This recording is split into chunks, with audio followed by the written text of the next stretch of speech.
nous avons également un amendement à cette délibération des subventions d'associations secteur culturel et autres, à propos justement, effectivement, du CCI, le collectif contre l'islamophobie en France, que vous avez subventionné. Il faut rappeler que vous avez subventionné dans des conditions particulières et qui sont hors du droit commun, puisque la subvention est versée au siège de l'association chez un particulier, Garges-les-Gonesse. Et déjà un étonnement par rapport aux modalités d'attribution des subventions qui sont en général, dans les grandes associations nationales, attribuées à des associations qui sont raisonnables. Et puis, dans sa défense, comme vient d'ailleurs de le rappeler Émile Schmitz, l'adjoint concerné a expliqué aux Grenoblois que l'instruction de cette subvention avait été effectuée avec la préfecture de l'Isère. C'est un faux classique de la part de la municipalité, un mensonge, tout simplement. Une subvention n'est pas instruite avec la préfecture qui donnerait son accord et son label pour dire vous avez raison. Le collectif contre l'islamophobie en France. Non, elle ne donne pas son avis, vous savez, elle porte un jugement a posteriori, elle vérifie la légalité, l'opportunité, heureusement, à partir aux collectivités territoriales qui, selon la Constitution, s'administrent librement. Considérant que cette subvention que vous avez versée, vous l'avez fait à un groupement qui est idéologiquement la branche juridique des frères musulmans en France, est aujourd'hui dans les heures du gouvernement pour être issu, tout, considérant que cette subvention et la mise à disposition de la ville de Grenoble favorise de fait le terreau dans lequel se développe l'islamisme politique. Et c'est ce terreau-là auquel il ne faut pas contribuer, et c'est ce terreau-là qui est la base de l'action d'une municipalité qui doit l'être si on veut avoir une attitude vraiment républicaine. Et là aussi, il ne s'agit pas seulement d'avoir des mots et des principes, mais des actions sur le terrain qui montrent votre détermination et votre volonté. Je rappelle que vous aviez organisé avec Mediapart au lendemain des attentats du Bataclan, au Palais des Sports, une manifestation pour protester contre l'état d'urgence après les attentats. C'est dire votre état d'esprit, en matière de lutte contre le terrorisme. Vous avez une position qui est plus qu'ambiguë quand on analyse les faits, quand on analyse votre action. Et je tiens à le souligner. Et donc, maintenant, je pense qu'on peut aujourd'hui être plus d'accord pour considérer que cet argent a servi à développer l'islamisme politique et cela a été fait avec l'argent du contribuable, avec les moyens du contribuable. Donc, dans notre amendement, nous demandons que le conseil municipal demande au CIF de rembourser la totalité des subventions perçues par les donateurs. Ce serait un avertissement que vous lanceriez, un signal pour indiquer que vous ne transigerez pas avec l'islamisme politique, avec l'islamisme radical, que vous allez mettre une coupure entre la ville et toutes de ce type.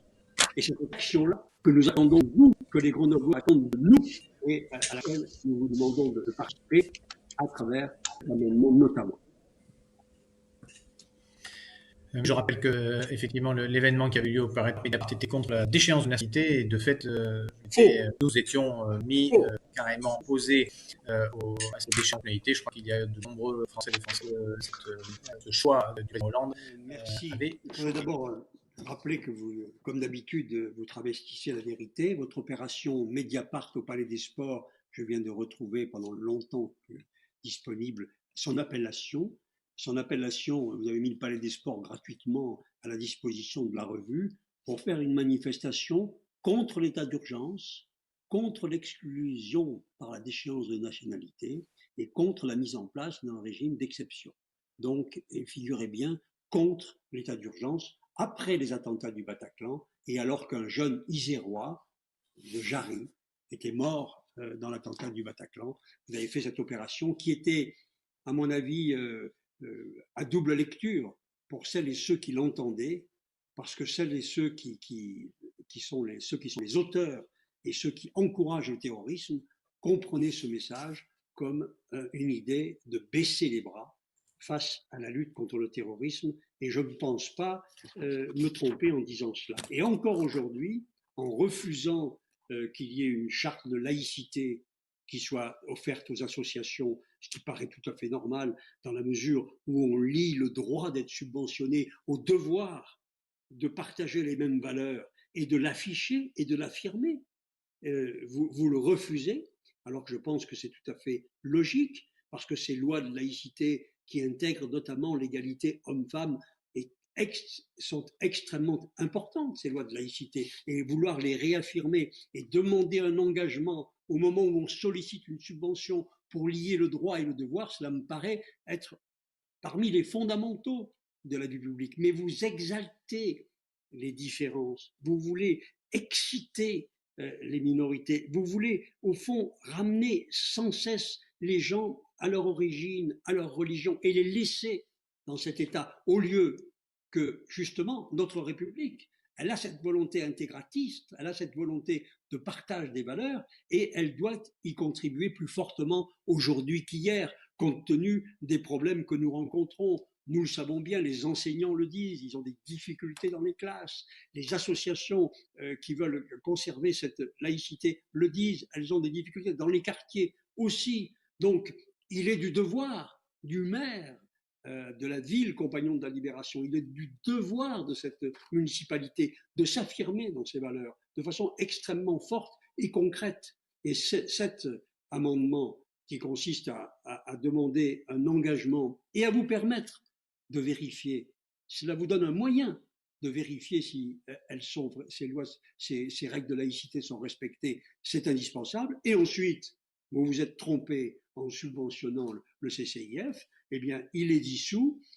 C'est une mesure symbolique de demander le remboursement des subventions que vous avez accordées à une association qui a des accointances et des proximités avec l'islamisme politique. C'est un geste qui montre que la ville de Grenoble est du bon côté du combat, du côté des Lumières que vous évoquiez au début de votre intervention. Or, en France, il existe encore une liberté d'association, principe constitutionnel, ainsi qu'une obligation d'égalité de traitement des associations.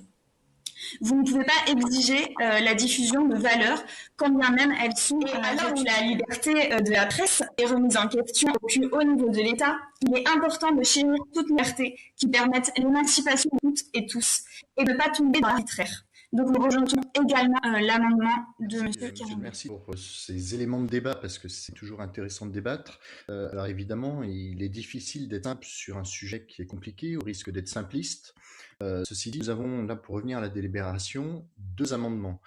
Un amendement qui dit ajoutons une clause entre guillemets, donc de Madame Chalas, qui dit ajoutons entre guillemets une clause pour vérifier que l'action et l'intervention des associations soient bien dans un cadre laïque, un cadre républicain laïque. Là-dessus, nous avons aujourd'hui l'État qui dit bah non, cette association Bloom, je suis simpliste, mais n'empêche que n'est plus dans ce cadre-là. Et à côté de ça, nous avons un deuxième amendement qui du coup propose en disant bah cette association n'est plus dans le cadre républicain, donc demandons le remboursement de ce qui a été versé. Et vous avez l'air de dire non et à l'un et à l'autre. Ça me paraît quand même très ambigu par rapport tous ces apports de débat que vous venez notamment de nous dire à l'instant. On demande simplement à dire il faut être dans la loi. Et ben non, ils n'y sont plus. On dit bah alors dans ce cas-là demandons le remboursement et on ne le demande pas. Enfin voilà, ça me paraît. Vous voyez, il y a deux amendements et il me semble que vos éléments de débat se contredisent. Oui, pour une question de vote, donc nous allons voter bien sûr l'amendement posé par Émilie Chalas et puis voter bien sûr l'amendement que nous proposons. Mais je voudrais dire pour ma part, pour ma conclusion de ce débat, je ne crois pas que la laïcité puisse être présentée de façon obligatoirement consensuelle, admise partout. La laïcité est un combat. Et ce combat doit être mené. Notre opposition ne résulte pas seulement des attentats, ni de l'émotion actuelle qui nous saisit tous et qui fait qu'on est extrêmement sensible. C'est une évolution de la société que nous constatons.